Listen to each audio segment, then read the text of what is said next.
everyone. It's Rosie. I go by Rosie in the Rockies here on YouTube, on Instagram, and now also on Etsy. Welcome to Flosstube number 16.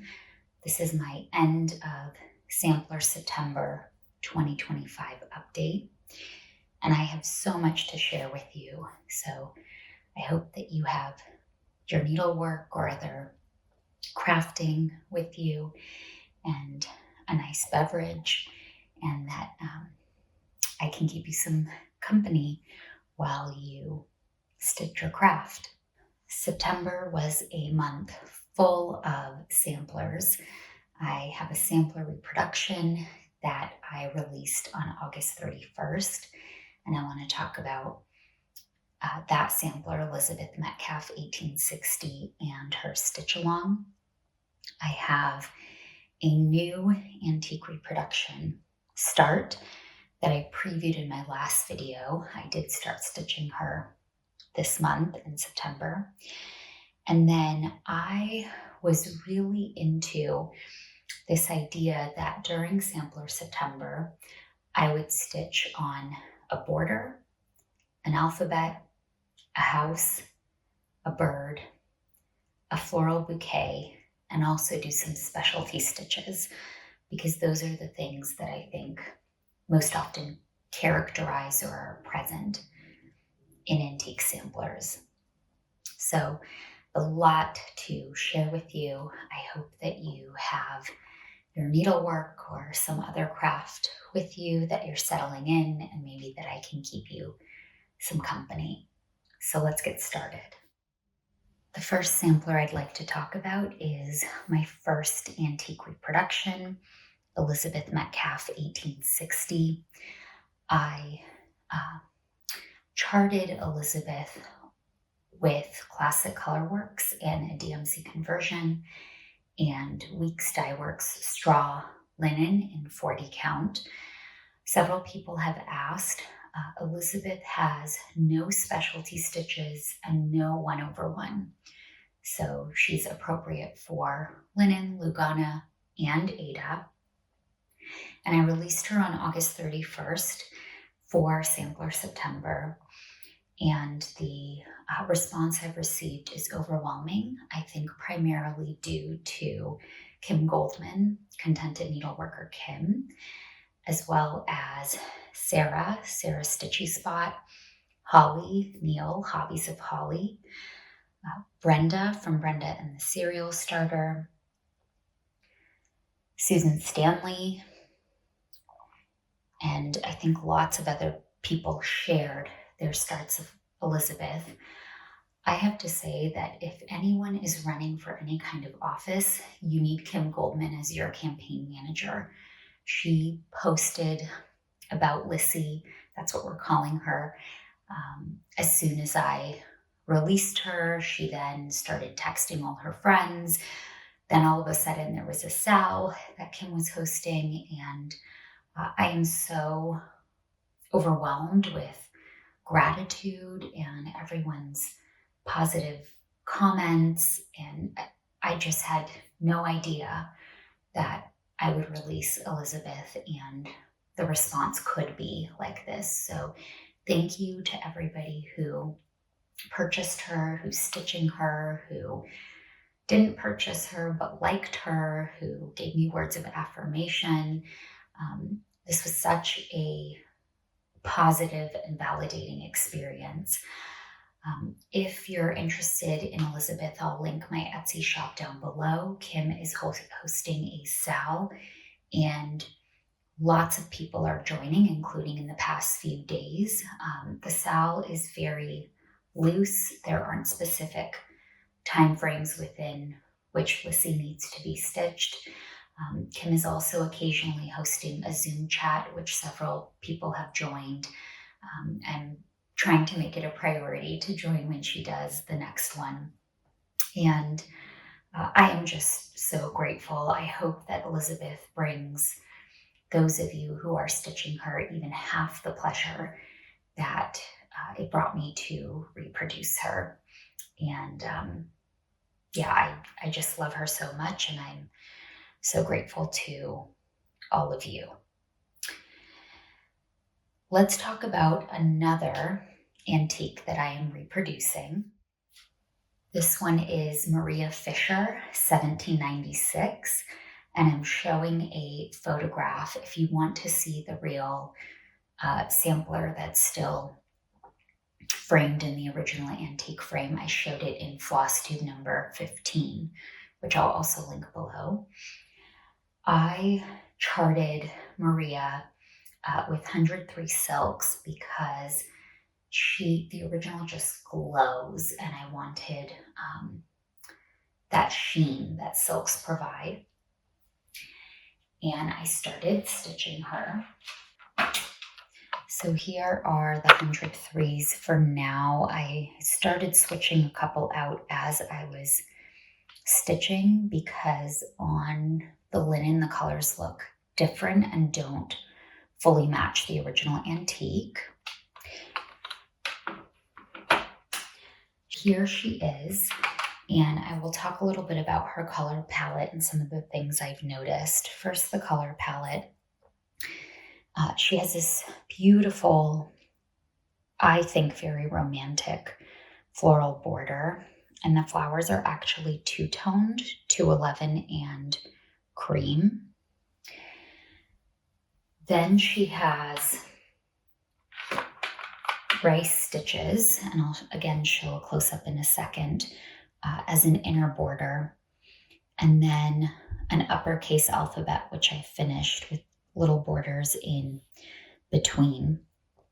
Something that's special about the uppercase border is it does have the letter J, but as I'll show you next month, the lowercase border, which will follow, only has the letter I, and that is because before the late 1700s, I and J were used interchangeably, and primarily what we now consider to be the letter I was what was in alphabets.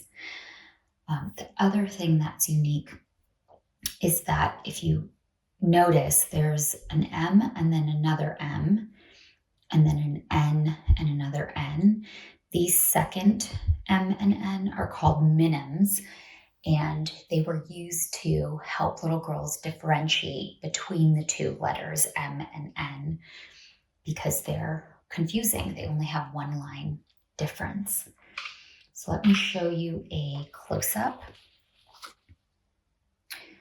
and hopefully you can see. Come on, Rose. There we go. Hopefully you can see the rice stitches. They're very delicate, and the border. This is being stitched on a piece of 40 count mason linen in sewing box. I love mason linen, I've learned. And here are the alphabet and the borders. So I can't wait to keep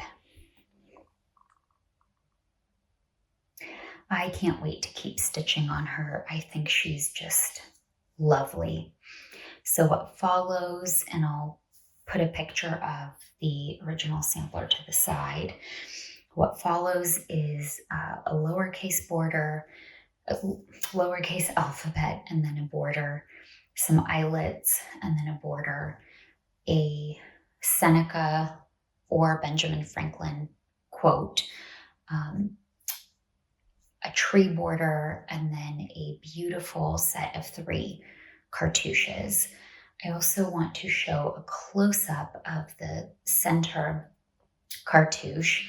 I had asked last video what is going on with the flowers to the side of the center flower that look like they are facing down and look like they have little legs.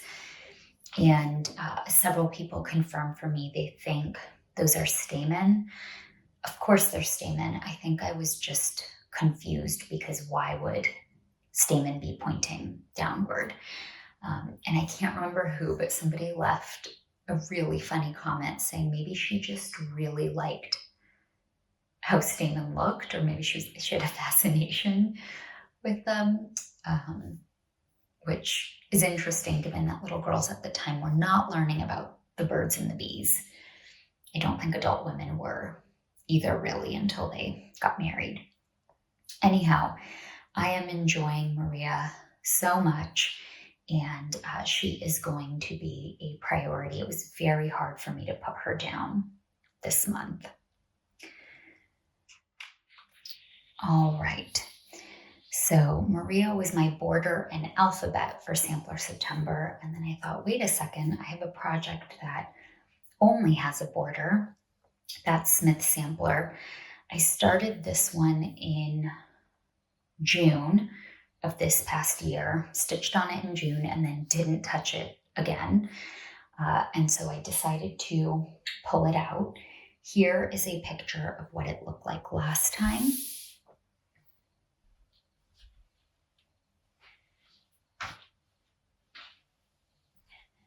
And here is what it looks like now.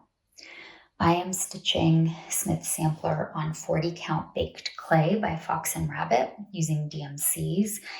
And I really wanted the fabric to have a pink feeling because most of the versions of this design I've seen have been on a more taupe or even a white or cream fabric. And I just think it looks really different and brings out the pinks.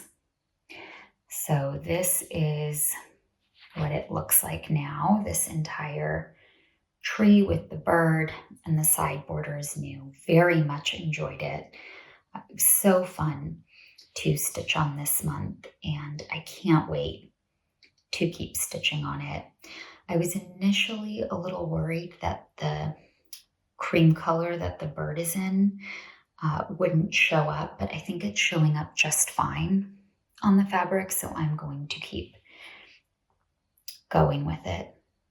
And my apologies for all the creases in the linen. You all know I don't iron until I'm done.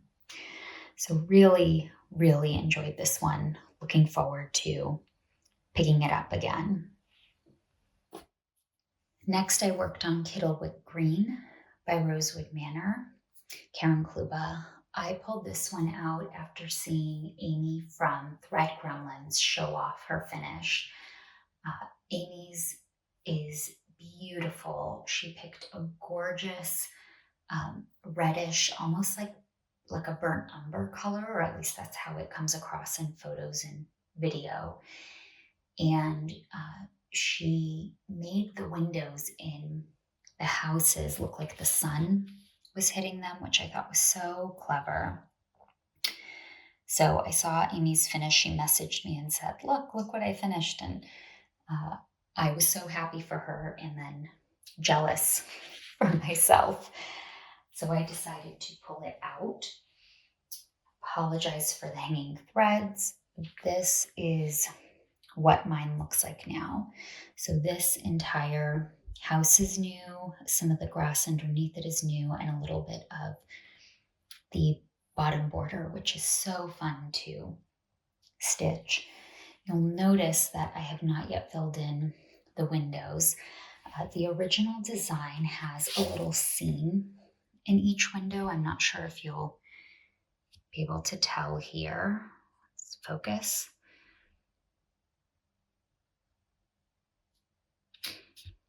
I'm not sure if you'll be able to tell here, but there are people and flower pots.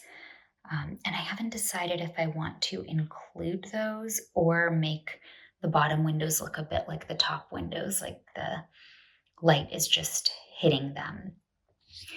And then I was stitching on it this month, and I saw that Sabrina, a Lady Marmalade in Stitches on YouTube and Instagram, was also working on Cittlewick Green. And so we agreed that this month in October, starting October 6th, which is just in a couple of days, we're going to spend a few days working on it together. And I'm going to work on the flowers in the pot and the tree that's to the left of the house. I skipped those for Sampler September in order to say that I stitched on a house and get some house stitching in, since houses are so important in samplers, right? But I think I'll work backwards a little bit and work on the motifs to the left of the house before I return to the house. That will also give me some more time to think about what I want to do with those windows. I am stitching this on 40 count Mocha by Weeks Dye Works using all the called for Weeks flosses, and am very much enjoying the variegation in this design. I do feel a little bit like I am slowing down on it. I was able to finish the entire alphabet in 4 months between January and April. And then my stitching since then on this project has been very, very slow. And again, I'll show you a close-up. I don't know if anyone likes seeing close-ups. I love seeing them. It's total stitchy eye candy. Let's try to focus. Yeah, it's total stitching eye candy. And here in between these two layers of grass are Smyrna crosses, which I thought was very clever. Loving this tree and all these little floral and snowflake type motifs. And then this alphabet is amazing and also very easy to stitch. So that is Cittlewick Green. Next, I have Sarah Rinder, 1841 by Hats. This was an exclusive for the shop Needle in a Haystack in Northern California, and I believe they still have charts and linen and maybe even full kits. I had purchased it for myself at the end of last year, and then purchased it for my best friend in late spring, early summer, and she still had plenty at that time. I think the shop owner's name is Kathy. I have decided with this design that I'm only going to stitch the bird bath, the birds, and the vines around it. I'm not going to do the border or these little bird or bouquet motifs, because I had seen somebody post it in an oval frame with just the center portion done. I haven't purchased a frame yet, but when I finish all the birds before I start stitching the vines, I'll purchase either an oval frame or a round frame, and then I will adjust the vines to make it fit in the frame, which should be really fun. I am stitching it on a piece of 40 count vintage maple sugar by Lakeside with DMC. And here's my progress now. So this entire bird is completely new. I had finished the bird bath in August, I think, and now filled in the bird. This is the rightmost bird. Now I did make a couple of mistakes somewhere in here in the bird's feather, but you know, a feather's a feather. So I started going this way, realized I made a mistake, and then went around the top and came back around. This Lakeside linen fabric is thicker than some of my other fabrics, but it is such a dream to stitch on. The stitches are such perfect little squares without me even trying, and I am really enjoying it. Pardon me while I struggle. Here we go. So it just looks, that is not focused. Here we go. It just looks beautiful, I think.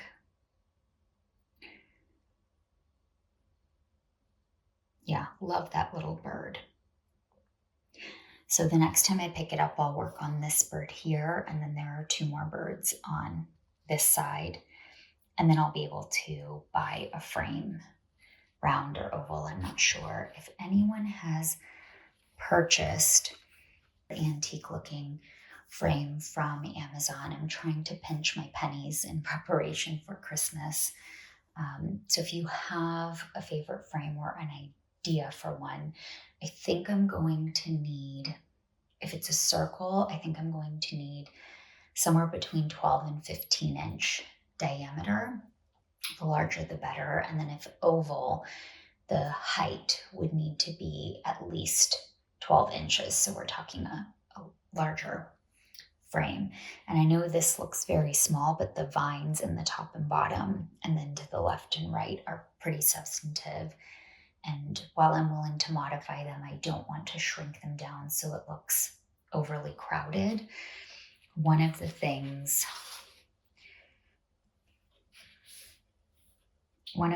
I really like about the original is how much space there is amongst the vines. It looks like they're almost floating on the fabric, and I like that look. And I worry if I shrink things down too much that it'll start to get too crowded. So that is Sarah Rinder, and that fulfills my stitching on a bird during Sampler September. Next, I worked on My Therapist, Martha Walmsley, 1847, again by Hands Across the Sea.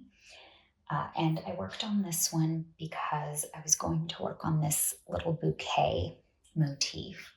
Holly Neal, Hobbies of Holly, and I worked on her together in August, and then I think Holly's going to put her away. I'm going to keep working on her until each month until she is done. So if anyone is currently working on Martha and wants to take her out together this month, please let me know. Here's what she looked like the last time you saw her. And here is what she looks like now. And I'll do a close-up in a second, but this entire bouquet is new. I love this project. It's stitched on the called for 40 count Tabbycat linen in Lallybroch, and this linen is just beautiful. I need to purchase several more pieces. It has some modeling that makes it look like an antique, but not so much that it overwhelms a piece like this that's very delicate. And here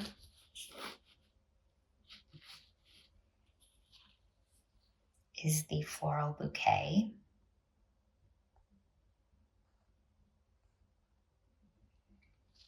So as you can see, it is quite precious. Now, with these dark brown stitches, I did not start and stop my thread. I just chose a path that seemed more natural and followed it all the way down. And same thing with these little flowers. I mostly just followed a path. Does it mean the back looks a bit messy? Yes, but when it's framed on a piece of mat board and I pin and lace it, it should look just fine. And then in this light, this side is hard to see, but if you look closely, you can see the cream colored stitches. I just think this piece is so lovely. And each time I pick it up, I can't decide which part is my favorite. Initially, I thought the border was going to be my favorite, and then I got this motif in the top left, and that became my favorite. And then I stitched this rose at the bottom, and I thought, no, the rose is my favorite. Now I think the bouquet is my favorite. I mean, this is a very special sampler, and if you like feminine, Victorian, kind of 1850s style where they began to shade and it looked a little less primitive, this is a sampler for you. This is an exclusive at Hobby House Needlework, and I think they still have the full kits, and I recently saw they have a little like a glasses or iPad screen cleaning cloth to go with it. And again, this is going to be a priority piece for me through the end of the year and well into next year. You can probably tell that the center is empty, and that is because I am going to save the bird and its branch for last. So this month I'm going to get started on the rose in this vase. If I'm remembering correctly, this one took me 2 months of stitching to work on. So I'm assuming that will take a couple months, and then I'll start the bird, and I think I might even do the bird's tail last. There's something so special about this bird amongst all these roses. And I call Martha my therapist because every time I'm stressed, I take her out to stitch on her and I inevitably feel better. So if you want to join me in therapy with Martha this month in October, please contact me below or on Instagram. Okay, and the last project that I worked on, and I worked on it quite a bit, is Twisted Band Sampler. And I worked on this one because lots of samplers have specialty stitches, and while this project is not an antique reproduction, it is technically a sampler. I started it in September of 2024, so we're at a year at this point, and I still have a bit of work to do to finish it. I've hopefully been showing you a photograph of the original design. I have it as a PDF, which is why I don't have a paper copy of the chart to show you. I am doing a color conversion to kind of mimic the colors in our alpine lakes in Colorado, and I'll show you a couple of pictures of some alpine lakes. Here is what Twisted Band Sampler looked like at the end of August, and also how it looked at the end of July, and also how it looked at the end of June. I really had not picked it up much. And here is what it looks like now. And I don't even know if I'll be able to get it all into the screen. So this is band 12. This is the one I had barely started in July. So I stitched all of band 12, which is comprised of eyelets and rice stitches, all of band 13, which are cross stitches, all of band 14, which has queen stitches and upright stitches and Smyrna crosses. This band took a long time, as did this one.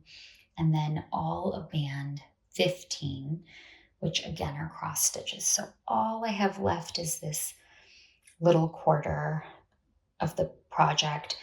There's a pretty thick band of 4 different kinds of specialty stitches for band 16, including Jessica stitches. I am nervous about Jessica stitches. So if anyone is aware of a really good tutorial, please let me know. And then the last band, band 17, looks like band 1 up in this corner, so that won't take long at all. So one of my, or I should say my biggest goal for October is to finish this project. A little bit about this project for those of you who have never tried specialty stitches and maybe want to.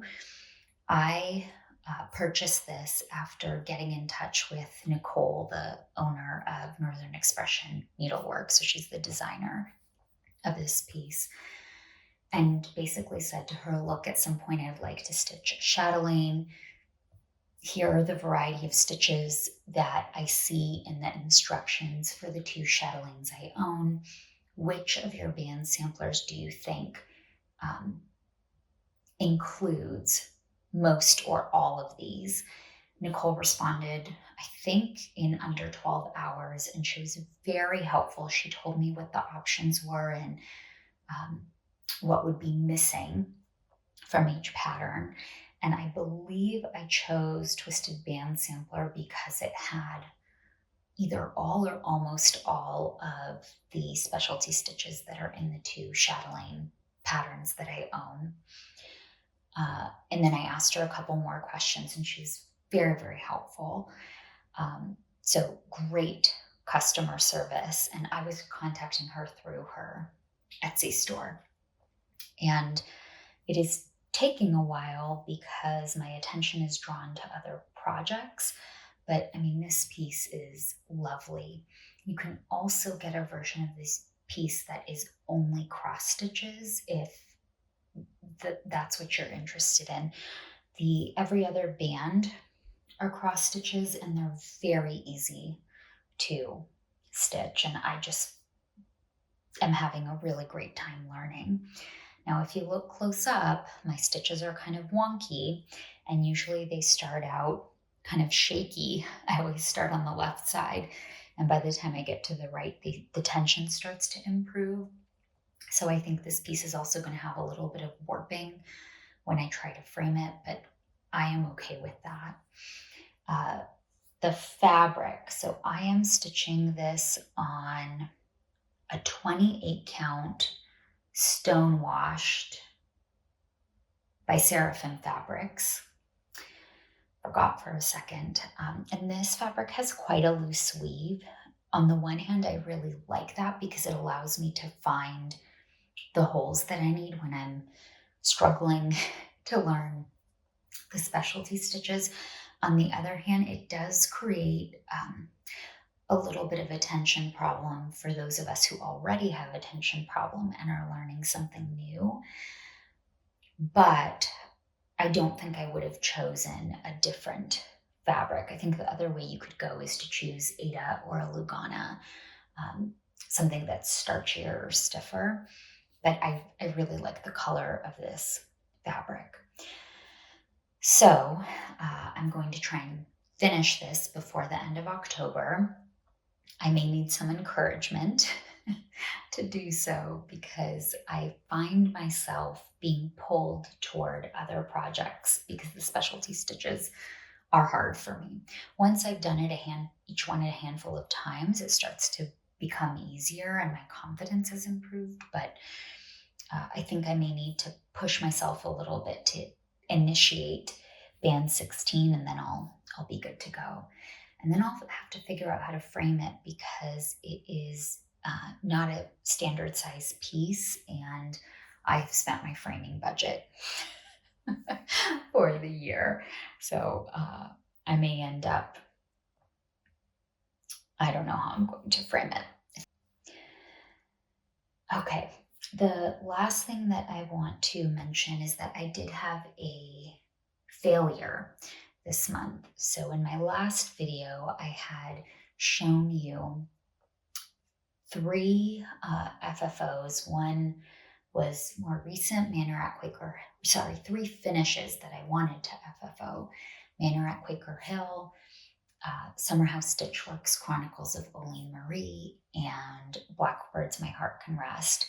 And I was convinced that I would be able to frame them during Sampler September, but I had quite a bit of unanticipated work travel, 2.5 weeks worth of unanticipated work travel.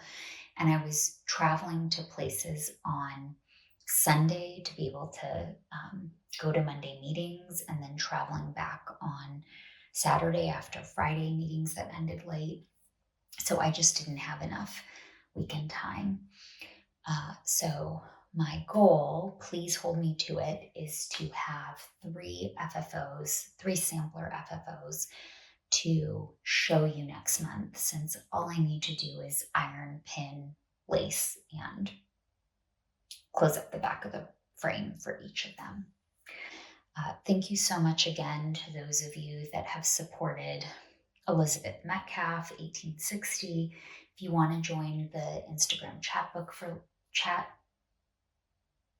Lissy on Instagram, please message me or Kim Goldman, Contented Needleworker Kim.